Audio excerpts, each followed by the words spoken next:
자, 이번 시간은 명제에 대해서 공부해 보도록 합시다. 자, 일단 자, 책에 있는 걸 몇 개를 좀 보여줄까 얘들아. 자, 보기 1번. 여기 보기 1번.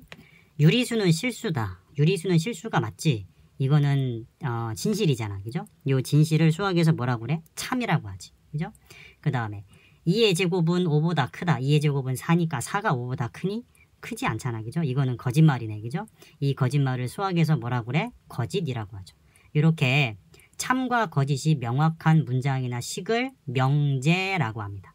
근데 얘에 반해서 인생은 아름답다. 요게 참이야? 거짓이야?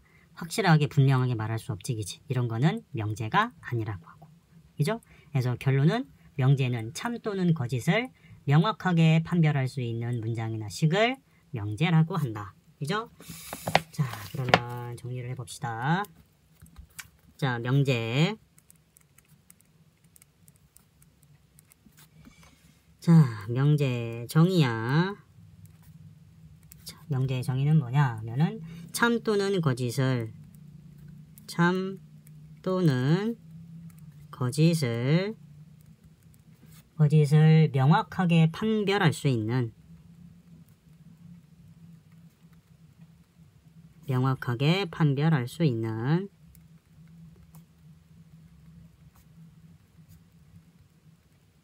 명확하게 판별할 수 있는 문장이나 식 또는 식을 이거를 바로 뭐라고 한다? 명제라고 한다. 오케이? 그리고 명제는 일반적으로 뭐로 표현하냐면 소문자로 표현합니다. 소문자. 그죠? 소문자로 표현해서 예를 들어서 소문자 P 또는 Q, R 이러한 소문자로 명제를 표현합니다. 아시겠죠? 자, 이제 그 다음 두 번째 명제의 부정에 대해서 한번 공부를 한번 해보자. 자, 명제 P에 대해서. 자, 그럼 지금 명제가 지금 소문자 P, Q, R 이런 식으로 표현한다고 그랬지, 이제. 자, 그러면 명제 P에 대하여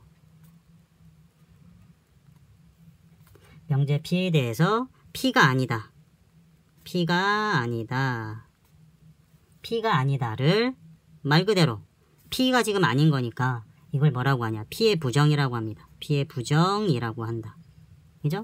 자, 그러면 P의 부정을 정의했으면 수학은 기호, P의 부정의 기호를 정의해야겠죠. 그죠? 어떻게 하냐? not P라고 합니다. 여기서 요 물결 무늬를 수학에서는 not이라고 읽어. 그래서 이거는 not P다. 말 그대로 P가 아니다라는 뜻이야. 오케이? 자, 그럼 만약에 이렇게 되면 자, 명제 P가 만약에 참이라고 치면 명제 P에 이거부터 할까? 자, 그랬을 때 명제가 지금 참 또는 거짓을 명확하게 판별할 수 있는 문장이나 식이잖아. 그죠?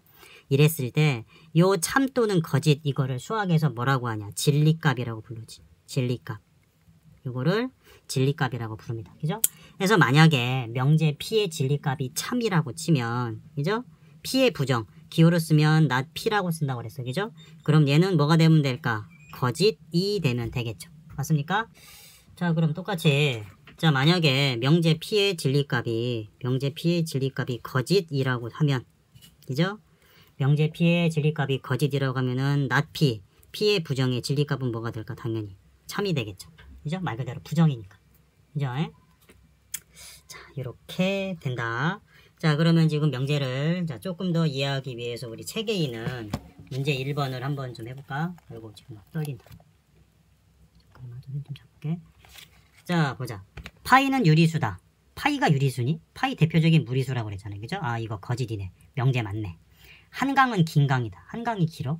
이거는 사람의 생각에 따라서 다르잖아. 그죠? 이건 명제가 아니야. 그죠?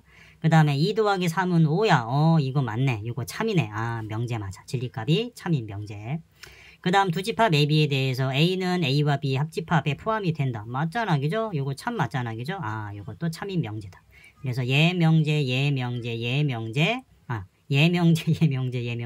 2번은 명제가 아닌 거지. 그지? 자, 그럼 만약에 파이는 유리수다. 이 명제의 부정은 뭐가 될까? 파이는 유리수가 아니다. 또는 파이는 무리수다라고 하면 되겠죠. 그죠?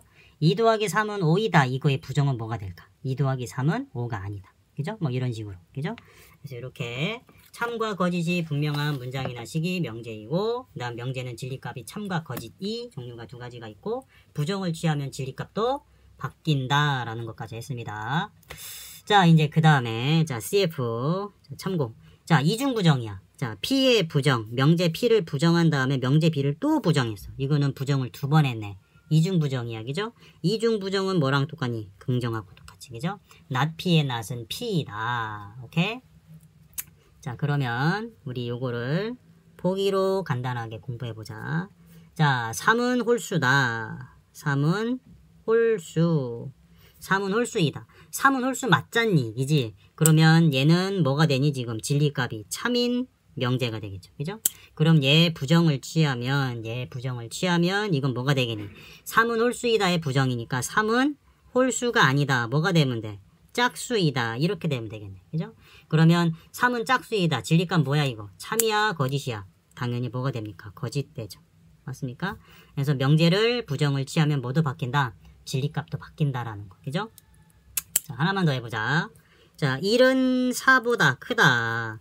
1이 4보다 크니? 4보다 크지 않잖아. 이건 거짓이네. 그래서 얘는 진리값이 거짓인 명제네. 그죠? 여기다가 만약에 쌤이 부정을 취하면 이거 어떻게 될까요? 1이 4보다 큰 거에 반대니까 1은 4 이하가 된다. 이렇게 되겠죠. 맞습니까? 그러면 1은 4 이하다. 이거 맞잖아. 그러니까 얘 진리값이 지금 뭘로 바뀌었다? 참으로 바뀌었다. 그래서 이렇게 명제에다가 부정을 취하면 어떻게 된다? 진리값이 바뀐다라는 것.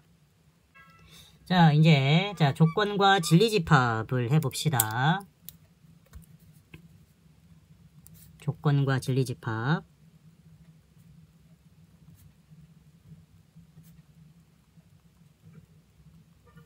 사실은 명제보다 조건과 진리집합이 더 중요합니다. 자, 바로 설명하기 전에 바로 예를 들자. x는 10의 약수다. x는 10의 약수이다. 자, 요러한 식이 있다라고 치자. 그럼 예를 들어서 x가 만약에 x가 만약에 10의 약수인 1, 2, 5, 10이라고 치면 그러면 x가 1, 2, 5, 10일 때는 1, 2, 5, 10, 즉 x는 10의 약수가 맞잖니. 즉 x가 1, 2, 5, 10일 때는 얘의 진리값이 참이 돼. 얘들아. 맞죠? 근데 만약에 x의 값이 1, 2, 5, 10이 아니라 뭐 예를 들어서 3이랄지 4랄지 뭐 6이랄지 7이랄지 이런 게 들어가 버리면 x가 3, 4, 6, 7일 때 3, 4, 6, 7은 10의 약수가 아니잖아. 그죠? 그럼 얘는 뭐가 됩니까? 진리값이 거짓이 되네.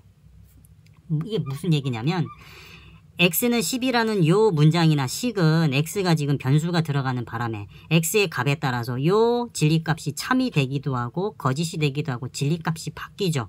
요렇게 어떠한 문장이나 식에 변수가 들어감으로 해서 변수의 값에 따라서 참과 거짓이 바뀌는 그러한 문장이나 식을 뭐라고 하냐? 조건이라고 합니다. 알겠죠? 뭐가 들어가서? 변수가 들어가서. 오케이? 자, 그러면 조건을 정의해 봅시다. 변수를 포함하는 문장이나 식 중에서 변수를 포함하는 문장이나 식 중에서 변수의 값에 따라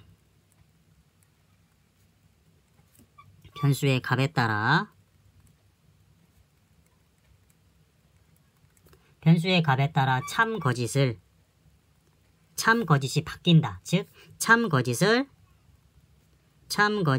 판별할 수 있다. 판별할 수 있는 이러한 문장이나 식을 뭐라고 한다? 조건이라고 한다. 그죠? 네, 첫 번째 조건은 뭐가 들어가야 돼? 변수가 들어가야 되고. 그죠? 그리고 조건은 결과적으로 뭐가 된다? 문장이나 식이 된다. 그러니까 명제 같은 경우는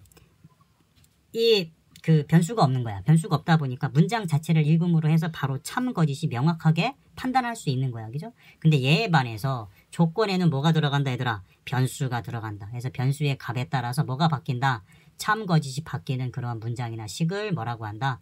조건이라고 한다. 오케이?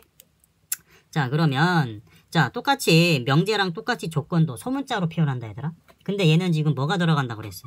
변수가 들어간다고 그랬죠. 그죠? 그래서 똑같이 소문자 P를 쓴다라고 치면 조건은 변수가 들어가기 때문에 변수 X 이런 식으로 표현해야 돼. 그죠? 똑같이 QX 이렇게 표현하거나 또는 RX 이런 식으로 표현해 줘야 돼. 오케이? 즉 변수가 들어가 있는 문장이나 식이라는 뜻이야. 근데 이렇게 쓰는 게 좀 귀찮잖아. 그죠? 그래서 얘를 그냥 간단하게 PQR 이렇게 쓰기도 합니다. 결론은 뭐냐? 조건도 소문자로 표현하고 뭐도 명제도 소문자로 표현한다. 그러니까 표현 방법에 대해서는 명제와 조건의 차이가 있다 없다? 없다라는 겁니다. 그죠? 자, 그러면 자, 일단 조금만 더 해봅시다. 자, 이제 그런 다음에 똑같이 우리 명제처럼 우리 조건의 부정을 한번 정의를 한번 해보자. 자, 조건. 자, 조건 P에 대해서 조건 P에 대하여 조건 P에 대해서 P가 아니다.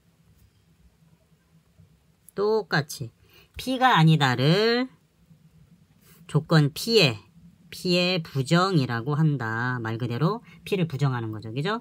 그래서 부정이라고 하면서 이것도 똑같이 수학적인 기호로 뭐라고 한다? not P라고 쓴다. P의 부정. 오케이? 자, 이제 그런 다음에 진리집합을 또 정의를 해야 돼. 진리집합. 자, 보자. 좀 아까 조건이 뭐라고 그랬어? 변수가 들어감에 따라서. 그죠? 참과 거짓이 바뀌는 문장이나 식을 조건이라고 그랬잖아. 그럼 결과적으로 변수의 값에 따라서 조건이 참이 되게 하는 변수의 값들이 존재하겠네. 예를 들어서 x가 만약에 10의 약수라고 치면 이 조건을 참이 되게 하는 x의 값들 1, 2, 5, 10을 모아놓은 이러한 x의 값들이 존재하잖아. 그럼 얘를 모아놓은 것, 즉 요 조건을 참이 되게 하는 이러한 모든 원소들을 모아놓은 이러한 집합을 뭐라고 하냐? 진리집합이라고 불러. 오케이? 그래서 조건 P를 참이 되게 하는 모든 원소의 집합을 뭐라고 한다? 진리집합이라고 한다. 오케이?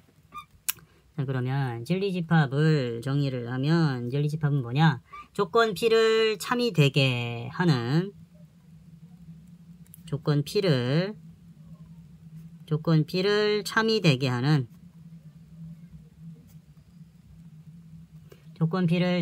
하는 모든 원소의 집합 모든 원소의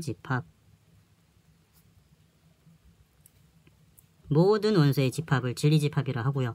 집합이니까 소문자로 쓰겠니? 대문자로 쓰겠니? 당연히 대문자로 씁니다. 그죠? 자, 그러면 결과적으로 조건 P의 진리집합이 라지 P라는 집합이라고 치면 그러면 not P, 조건 P의 부정, not P의 진리집합은 뭐가 될까?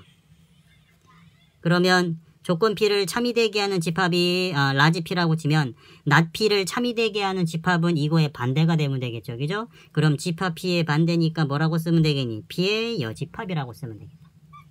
오케이? 자, 그 다음에 CF.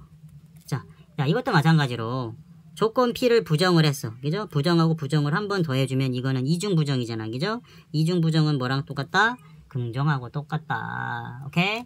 이것도 명제와 차이가 없다. 자, 이제 그러면 보기를 통해서 우리 지금까지 한 거를 정리해 보자. 자, 조건 P는 뭐냐면 X는 홀수야. 이렇게 문장이나 식에 변수 X가 들어감에 따라서 X가 실제로 홀수일 때는 얘가 참이고 X가 만약에 짝수가 되면 얘가 거짓이죠. 그죠? 이렇게 X의 값에 따라서 참과 거짓이 바뀌는 이러한 문장이나 식을 뭐라고 한다? 조건이라고 한다. 그죠? 조건 P라고 한다. 그죠? 자, 그러면 이거에 대한 진리집합 라지 P가 있겠죠. 그죠? 라지 P는 X는 홀수라는 이 조건을 참이 되게 하는 X의 값들을 모두 모아놓은 집합. 실제로 뭐를 모아놓으면 홀수를 모아놓으면 되죠. 그죠? 1, 3, 5, 7 이러한 홀수를 다 모아놓은 집합이 뭐가 된다? 진리집합이 될 거다. 그죠? 그 다음 두 번째. 자, 만약에 요 P, 조건 P의 부정이야. 그러면 not P라고 하면 되겠다. 그죠? 그러면 X는 홀수다의 부정이니까 X는 뭐가 되면 되겠어? X는 짝수가 되면 되겠지.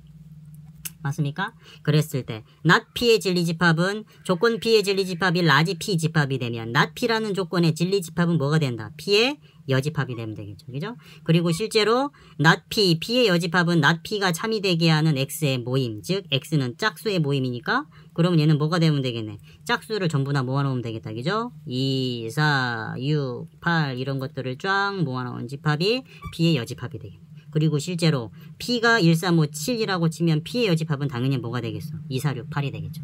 만약에 전체가 자연수라고 치면. 맞습니까?